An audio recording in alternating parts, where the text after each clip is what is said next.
আমার দয়াল আল্লাহ রে তুমি দয়া করো রে, আমার দয়াল আল্লাহ রে তুমি দয়া করো রে।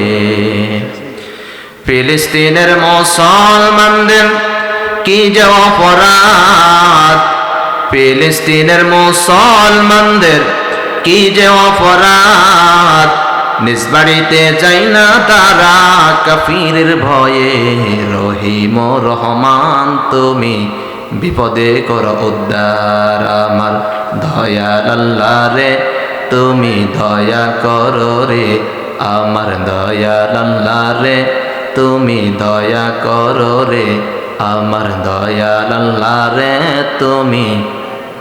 বলবেন না আপনারা? আমার দয়াল আল্লাহ রে তুমি দয়া করো রে। মায়ানমারের মুসলমানদের কি যে দুর্গতি, মায়ানমারের মুসলমানদের কি যে দুর্গতি, নিজ বাড়িতে যাই না তারা বৌদ্ধদের ভয়ে।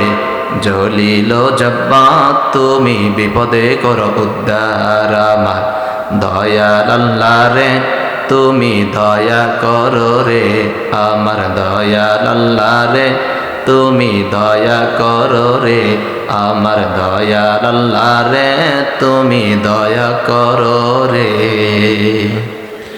প্রিয় ভাইরা আমার, জোহরের নামাজ, ইব্রাহিম আলাইহিস সালাম নামে একজন নবী দীর্ঘদিন পর্যন্ত সন্তান হয় না।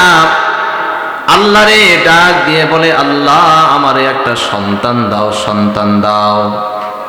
আমার আল্লাহ শেষ বয়সে একটা সন্তান দিলেন, নাম রেখেছে ইসমাইল। জবান খুলে বলুন নাম কি? সন্তান পেয়ে এত বেশি সন্তানকে ভালোবাসে, মোহাব্বত করে। আমার আল্লাহ বলে, ইব্রাহিম তুমি তোমার সন্তানরে বেশি ভালোবাসো না আমি আল্লাহরে বেশি ভালোবাসো, একটু পরীক্ষা করতে চাই। ও ইব্রাহিম, তোমার যে প্রিয় স্নেহ সন্তান ইসমাইল, আমি চাই আমি আল্লাহরে খুশি করার জন্য সন্তানটাকে কোরবান করে দাও। ইব্রাহিম আলাইহিস সালাম ইসমাইলকে ডাক দিয়ে বলে, সন্তান বাবা হইয়া কোনোদিন সন্তানরে জবে করব মন মানে না, কারণ দুনিয়ার বাবারা সন্তানকে এত বেশি ভালোবাসে কোনোদিন সেটা ভাষায় প্রকাশ করতে পারবে না। সন্তানরে ডাক দিয়ে বলে, আমার আল্লাহ আমারে বলেছে তোমারে যেন কোরবান করে দিই। সন্তান বলে, বাবা আপনি হলেন নবী, আমি হলাম নবীর সন্তান।